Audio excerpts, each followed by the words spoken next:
El deseado de todas las gentes, capítulo 14. Hemos hallado al Mesías, parte 1. Este capítulo está basado en Juan 1, 19 al 51. Juan el Bautista estaba predicando y bautizando en Betábara, al otro lado del Jordán. No quedaba muy lejos del lugar donde antaño Dios había detenido el río en su curso hasta que pasara Israel. A corta distancia de allí, la fortaleza de Jericó había sido derribada por los ejércitos celestiales. El recuerdo de dichos sucesos revivía en este tiempo y prestaba conmovedor interés al mensaje del Bautista. ¿No habría de volver a manifestar su poder para librar a Israel, aquel que había obrado tan maravillosamente en tiempos pasados? Tal era el pensamiento que conmovía el corazón de la gente que diariamente se agolpaba a orillas del Jordán. La predicación de Juan se había posesionado tan profundamente de la nación que exigía la atención de las autoridades religiosas. El peligro de que se produjera alguna insurrección inducía a los romanos a considerar con sospecha toda reunión popular, y todo lo que tuviese el menor visto de un levantamiento del pueblo excitaba los temores de los gobernantes judíos. Juan no había reconocido la autoridad del Sanedrín ni pedido su atención sobre su obra, y había reprendido a los gobernantes y al pueblo, a fariseos y saduceos por igual. Sin embargo, el pueblo le seguía ávidamente. El interés manifestado en su obra parecía aumentar de continuo. Aunque él no le había manifestado deferencia, el Sanedrín estimaba que, por enseñar en público, se hallaba bajo su jurisdicción. Ese cuerpo estaba compuesto de miembros elegidos del sacerdocio y de entre los principales gobernantes y maestros de la nación. El sumo sacerdote era quien lo presidía por lo general. Por todos sus miembros debían ser hombres de edad provecta, aunque no demasiado ancianos, hombres de saber, no sólo versados en la religión e historia de los judíos, sino en el saber general. Debían ser sin defecto físico y hombres casados y además padres, pues así era más posible que fuesen humanos y considerados. Su lugar de reunión era un departamento anexo al templo de Jerusalén. En el tiempo de la independencia de los judíos, el Sanedrín era la corte suprema de la nación y poseía autoridad secular tanto como eclesiástica, aunque en el tiempo de Cristo se hallaba subordinado a los gobernadores romanos, ejercía todavía una influencia poderosa en los asuntos civiles y religiosos.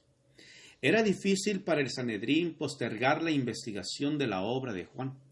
Algunos recordaban la revelación dada a Zacarías en el templo y su profecía de que su hijo sería el heraldo del Mesías.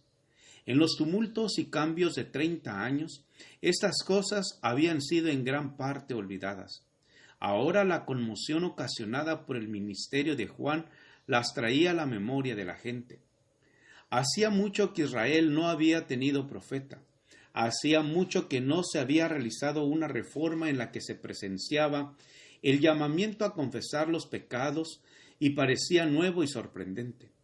Muchos de entre los dirigentes no querían ir a oír las invitaciones y denuncias de Juan, por temor a verse inducidos a revelar los secretos de sus vidas. Sin embargo, su predicación era un anuncio directo del Mesías. Era bien sabido que las 70 semanas de la profecía de Daniel, que incluían el advenimiento del Mesías, estaban por terminar. Y todos anhelaban participar de esa era de gloria nacional que se esperaba para entonces. Era tal el entusiasmo popular que el Sanedrín se vería pronto obligado a sancionar o rechazar la obra de Juan. El poder que dicha asamblea ejercía sobre el pueblo estaba ya decayendo. Era para ella un asunto grave saber cómo mantener su posición. Esperando llegar a alguna conclusión, enviaron al Jordán una delegación de sacerdotes y levitas para que se entrevistara con el nuevo maestro. Cuando los delegados llegaron, había una multitud congregada que escuchaba sus palabras. Con aire de autoridad, destinado a impresionar a la gente y a inspirar deferencia al profeta, llegaron los altivos rabinos. Con un movimiento de respeto, casi de temor, la muchedumbre les dio paso. Los notables, con lujosa vestimenta y con el orgullo de su posición y poder, se llegaron ante el profeta del desierto. ¿Y tú quién eres?, preguntaron. No soy yo el Cristo, contestó Juan, sabiendo lo que ellos pensaban. ¿Qué pues? ¿Eres tú Elías? No soy. ¿Eres tú el profeta? No. Pues ¿quién eres? Para que demos respuesta a los que nos enviaron. ¿Qué dices de ti mismo? Yo soy la voz del que clama en el desierto. Enderezad el camino del Señor, como dijo Isaías profeta. El pasaje al que se refirió Juan es la hermosa profecía de Isaías. Consolaos, consolaos, pueblo mío, dice vuestro Dios. Hablad al corazón de Jerusalén, decidle a voces que su tiempo es ya venido, que su pecado es perdonado. Voz que clama en el desierto, barred camino a Jehová, enderezad calzada en la soledad a nuestro Dios.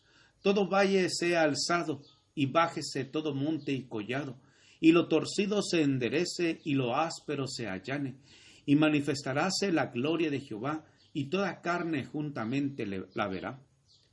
Antiguamente, cuando un rey viajaba por las comarcas menos frecuentadas de sus dominios, se enviaba delante del carro real a un grupo de hombres para que aplanase los lugares escabrosos y llenase los valles, a fin de que el rey pudiese viajar con seguridad y sin molestia. Esta costumbre es la que menciona el profeta para ilustrar la obra del Evangelio. Todo valle sea alzado, y bájese todo monte y collado.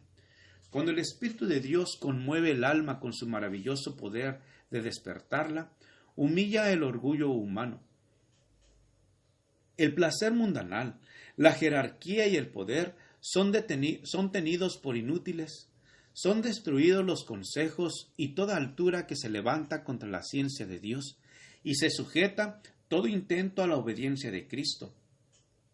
Entonces la humildad y el amor abnegado, tan poco apreciados entre los hombres, son ensalzados como las únicas cosas de valor. Tal es la obra del Evangelio, de la cual el mensaje de Juan era una parte. Los rabinos continuaron preguntando, ¿por qué pues bautizas si tú no eres el Cristo, ni Elías, ni el profeta?